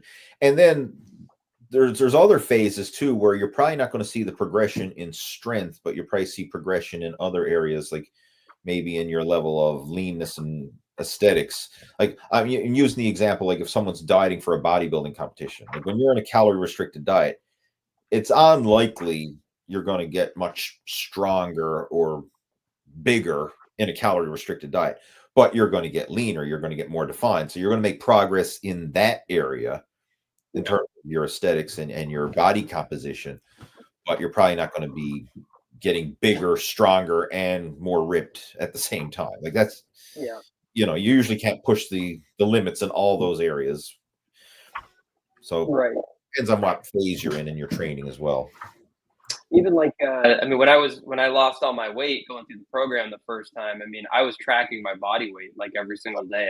I'd go and I'd weigh myself on the scale and write it down in a journal, and then see if the trend was that the weight was going down. But I was collecting data. That's the thing. I'm not just going in there just like, I don't know what I weighed last or yesterday or the week before or whatever, what my starting weight is or what my goal is or whatever. Like I always had data that I could use to see if I was moving in the direction I wanted to. Mm-hmm. Yeah, and you can rely on that. That's huge, right? Right. Having those metrics that you can refer to it. I mean, that's going to tell you right there and then, like, is the progress moving forward? Is there measurable progress? And if there's not, then right. want to make progress, then you got to change your approach. Yeah, because how you look in the mirror, Mirror like can play tricks on you sometimes. Like even if you lost like 10 pounds or something like that, like sometimes you look in the mirror and you're like, I don't feel like I look any different. But like you see, it's like, okay, I lost 10 pounds and I took progress photos, and I look, when you look at the progress photos, you're like, oh wow, okay, no, I actually have like Mhm. lost a considerable amount of weight, especially when you get down to the lower body fat like percentages and stuff like that. Sometimes it's hard to tell like if you look any different. I mean, if you lost like 20 pounds and you were like, and you were really overweight or something, then you would see it. It would be pretty obvious. But when you get down to the lower parts and you're trying to like really carve out those Mhm. like last couple pounds, it really helps to take progress photos. Yes, absolutely. Yeah. And it's interesting too, because like the leaner you get, I find like the weight on the scale is not going to change a lot, but visually it can have a big impact. hmm Like for example, if you take someone who's 50 pounds overweight or more and they lose 10 pounds, like on the surface they're going to look pretty much the same. Like they're because they're still overweight, they're still going to look soft. But if you take someone who's down to like trying to lose the last 10 pounds, so to speak, they already have visible abdominal definition. Like you can see the outline of their abs and the outline of their muscle definition, and then they lose 10 pounds. That's going to make a massive difference because now they're burning the fat that's in between the muscles and blurring that definition, not just that thick layer of surface fat, right? So hmm there's even with your progress pictures, like if you notice, we've had this conversation, like when you're starting your journey, you're like, okay, yeah, the weight's coming down, but I don't really look any different. Yeah. Like I still can't see no abs. I've dropped 10 pounds, no abs, right? Still smooth, soft, like, what's on the go. And then when you were getting to the later phase, like say that quote unquote last 10 pounds, then it was like, okay, wait, I can see my abs. And then the next set of progress pictures, well, the abs are sharper, and then they're sharper, and they eventually getting to the point where like, whoa, I got a full on six pack here, right? Like it's Right. you can see that transformation, even though the weight on the scale probably didn't change as much, but Yeah. every pound you lose shows up at that stage. Right. Right. So that's why it's good to have multiple measures of progress, like the scale, the pictures, the measurements, skin fold calipers, like have all these different things so that you can get a big picture perspective, not just how much the scale's going down or the progress pictures or whatever. Like you need to have it all and realize hmm depending on where you are in your journey, some of those are going to be more appropriate than others. Like in the early phase, yeah, the scale dropping, that's going to be a good one. Because, if someone's 300 pounds and soft and then they diet down to 290, they're still going to look soft. Like visually, there's not going to be much difference. Right. Right. Right. So that's the scale weight, that concrete number of seeing the number going down makes a big difference at that stage. Yeah. Whereas, you get someone who's 8% body fat at 175 pounds, and then they lose 5 pounds. It's not going to make a big difference on the scale, but it's going to make a massive difference in how they look in terms of definition, right? So then hmm progress pictures are more appropriate in that situation than just looking at the number on the scale. Right. Yeah. So it's just good to be aware of all those things. Yeah. Sure. We're going to get ready to clue this up now. Is there anything else you want to discuss? Anything else you want to share? Um. Well, I have been. Changing up my workouts lately, and I did want to tell you about it because I thought it Yeah. might be interesting to our listeners here.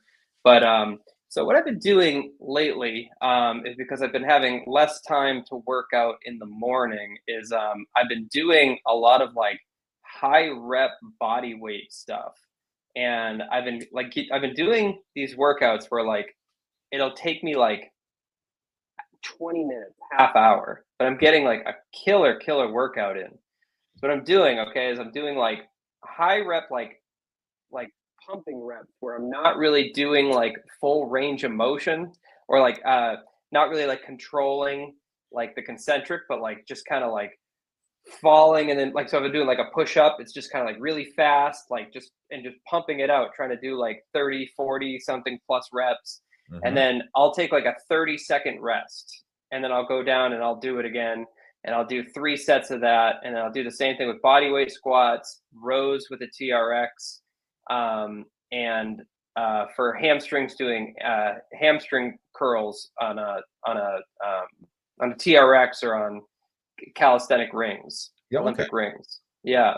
And then just at the end, just doing some ab stuff. And I got to tell you, I've been getting these killer workouts in, going like 20, 30 minutes, like tops. And I'd always kind of like not like kind of shunned away from it because I always felt like you had to do like full range of motion, like really slow things down. I know that's the better way of doing it. It's like the more optimal way of doing it, I guess. But like it just like goes back to what we were saying earlier in the chat about like not worrying so much all the time about things being optimal all the time, because Mhm. life isn't always optimal. Sometimes it's like you just got to make it work with what you have. And I'm really, really surprised with like how like my conditioning has improved. And also just like I really feel like I am building some strength and some muscle because I had never really approached doing the exercises in that style before. Yeah. So yeah, That's, so I thought you'd think it would be interesting. no, it is interesting, and the thing I like about it, I mean, first off, thanks for sharing that. But you're changing the muscle stimulation, because I know, especially after going through the calisthenics coaching and stuff, where you really focused on like tightening up the form, full range, slow, controlled, you know, being in control of the movement right from start to finish. That, I mean, when you did that, that was unique muscle stimulation, and your body responded. Now you're kind of doing the opposite, but it's providing unique muscle stimulation where you're getting this constant tension in the mid range. No, not necessarily going full extension, full stretch, but you're doing a lot of these high repetition in the mid range. And sometimes, I'm not sure if you've noticed this, but you'll sometimes see bodybuilders who do their repetitions like that. Like they're doing their bench presses and they're not fully locking it out. Like, Yeah. for example, you go watch some of Ronnie Coleman's old videos and he's doing bench presses. I mean, he's got massive weights and he's just pumping out these mid-range reps, not doing full lockout. Like he's not locking out the elbows and come all the way down, touch the chest and lock out the elbow. It's just pump, pump, pump. Branch Warren, same thing. I think like he does a lot of, shoulder presses, just pumping out, pumping out, pumping out. And you see that.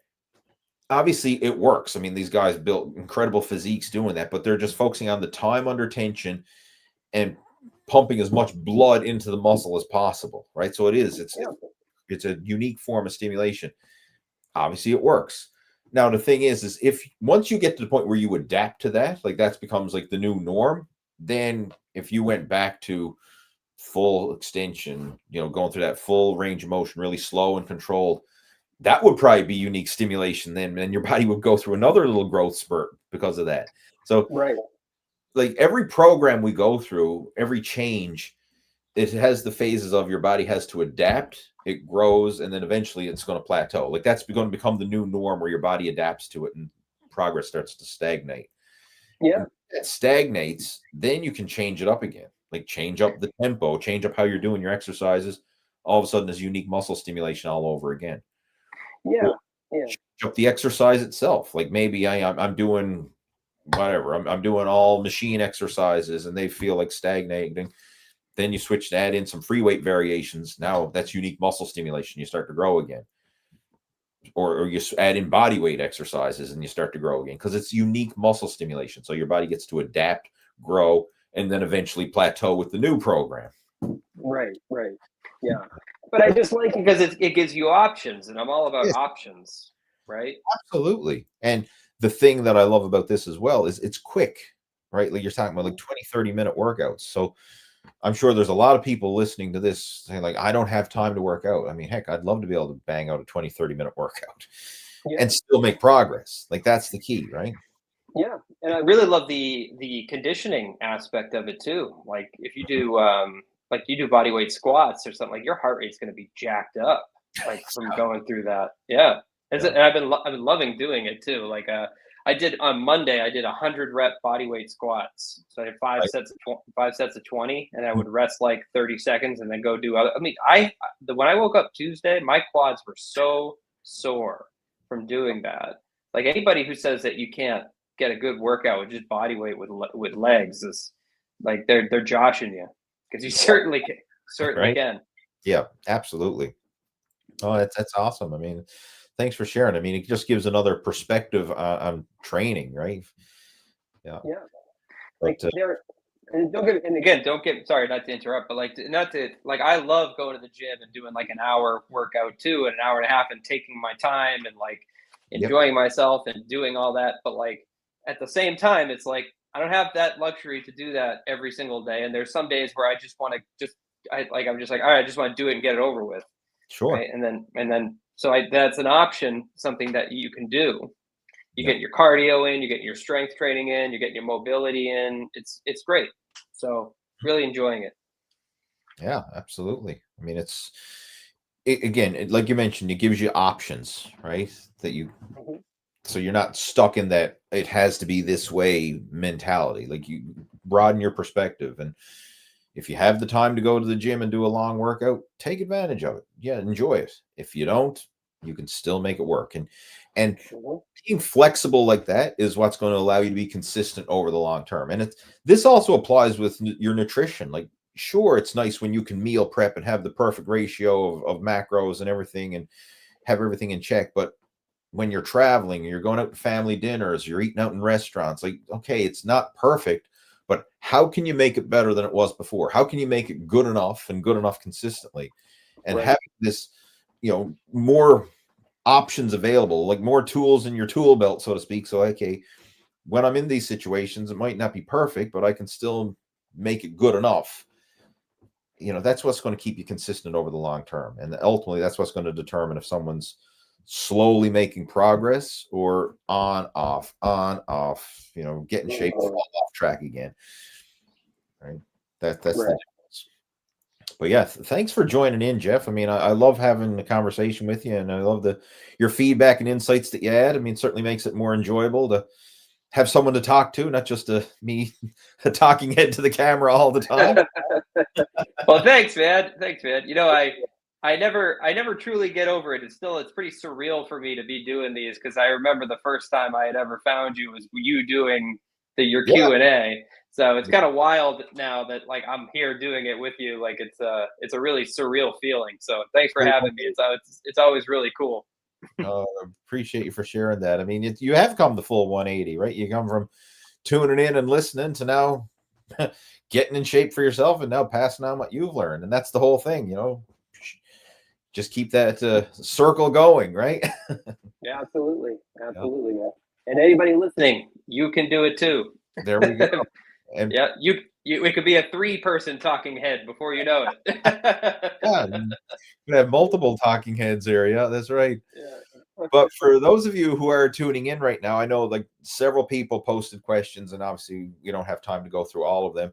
But if you would like to either reach out to myself, or I mean, heck, you can even reach out to Jeff. You can follow Jeff on social media as well. He's over on Instagram, he's on Facebook.